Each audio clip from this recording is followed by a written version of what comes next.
এগুলো আপনারা প্রশ্ন দেওয়ার উত্তরইল এই শারদীয় দুর্গা উৎসব সনাতন ধর্মের সবচেয়ে বড় উৎসব হল এই দুর্গা পুজো। এরা সারাটা বছর অপেক্ষা করে এই দুর্গা পূজাটা যেন তার নিরাপদে নির্বিঘ্নে এবং উৎসব পরিবেশে তারা উঠে। আওয়ামী লীগ কিন্তু দুষ্ট প্রকৃতির রাজনৈতিক দল। আওয়ামী লীগ জনগণ দ্বারা বিকৃত হয়ে এক সারা বাদে সারা ঘর সারা এই আওয়ামী লীগের কাছে প্রচুর কালো টাকা। আওয়ামী লীগ দেশকে অস্থিতিশীল করার জন্য এই আসন্ন জাতীয় সংসদ নির্বাচনের পরিবেশ বিনষ্টের জন্য এমন কোন প্রকরণ নাই যেটা তারা সুযোগ পেয়ে করবে না। যখনই সুযোগ পাইব তখনই তারা কোন না কোন একটা ঝামেলা সৃষ্টি করবে। অতএব বিএনপি একটি বড় রাজনৈতিক দল হিসাবে সবথেকে বড় দায়িত্বশীল রাজনৈতিক দল হিসেবে আমাদের প্রিয় নেতা দলের ভারপ্রাপ্ত চেয়ারম্যান তারেক রহমান সাহেব সারা দেশে বিএনপিকে একই ধরনের নির্দেশ দিয়েছেন। আমরা যেন গতবারের অভিজ্ঞতা কাজে লাগিয়ে এইবারের শারদীয় দুর্গা উৎসবটা আমরা আরো বেশি সতর্ক থেকে তাদেরকে সহায়তা করব। পূজা সনাতন ধর্মের মানুষের পূজা করব, পূজার আনুষ্ঠানিকতা তারা করব, পূজার শেষে তারা বিসর্জন দিব। তাদের ধর্মীয় রীতিনীতি অনুযায়ী তারা যেন তাদের কাজটা সঠিকভাবে করতে পারে, এখানে যেন অন্য কেউ কোন ধরনের দুষ্কামের আশ্রয় নিতে না পারে, সেই জন্য আমরা শুধু ভলান্টিয়ারের দায়িত্ব পালন করব। এটা যেন মাথায় থাকছে আমরা শুধুমাত্র সহযোগিতার জন্য আমাদের চোখ কান খোলা রেখে আমরা শরীরে আমরা মাথায় থাকার চেষ্টা করবো। তাহলে যারা তারেক রহমান সাহেবের সালাম শুভেচ্ছা শারদীয় শুভেচ্ছা আপনারা পৌঁছাইবা, প্রত্যেকটা কেন্দ্রে থাকবা। নামাজের সময় তারা ওই পূজার যারা আয়োজক তাদের সাথে কেন্দ্রীয়ভাবে আমাদের সাথে মিটিং হচ্ছে, জেলা পর্যায়ে আমাদের সাথে মিটিং হচ্ছে, উপজেলা পৌরসভা পর্যায়ে আমাদের সাথে মিটিং হচ্ছে। হবিগঞ্জ জেলার 160টা আলাদা আলাদা মণ্ডপে সার্বজনীন দুর্গা পুজো উদযাপন হবে। হবিগঞ্জের পৌরসভায় 35টা, হবিগঞ্জের সদরে 41টা, আমাদের টাঙ্গাইলের 66 66টা সেখানে হবে। আর স্বাস্থ্যগঞ্জ একটা দিল 12টা, 63টা পূজা আমাদের এই হবিগঞ্জ সদর স্বাস্থ্যগঞ্জ রাখাই নির্বাচনী অঞ্চলে। আপনারা সবাই আমাদের সনাতন ভাই বোনদের প্রতি আমাদের যে ভালোবাসা, আমরা যে নতুন ভাবে আমাদের বন্ধনারা সুদৃঢ় হচ্ছে, আমাদের কর্মধারা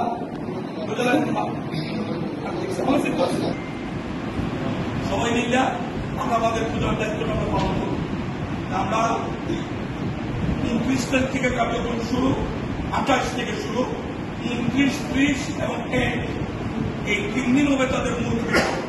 এবং 2 তারিখে এশার নামাজের পরে হবিগঞ্জের শহরে অন্যান্য ইউনিয়নে তারা হয়তো দিনের বেলা বিসর্জন দিবে। সেই বিসর্জনটা যেন তারা খুব স্মুথলি তারা বিসর্জনটা করতে পারেন এবং ওইখানে প্রচুর ভক্তবৃন্দ জমায়েত হন, তারাও যেন সেখানে নিরাপদ বোধ করেন। এবং এর আগে আমরা দেখছি বিশেষ করে 3 নম্বর ওয়ার্ডের শহরে যারা আছেন এবং পাশের অংশ যারা কুমারী পূজা যখন হয় সেখানে প্রচুর লোক সমাগম হয়। এবার কুমারী পূজা বলবো কিনা এটা জানি না, কুমারী পূজা আসেই বা আপনারা জায়গা নিয়ে না কুমারী পূজা সবাই রামকৃষ্ণ মিশনে গত বছর তারা খেতে পড়ছে, আমাদের মধ্যে করছে।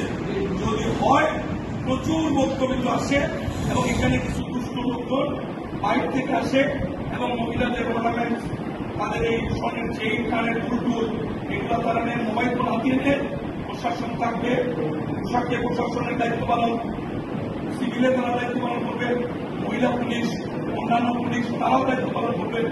আমরা যেন এই ব্যাপারেও চোখ কান খোলা রাখি, কোন দুষ্কৃতিকারী যেন এই পূজা মণ্ডপের আশেপাশে কোন ধরনের পরিবেশ নষ্ট না করতে পারে।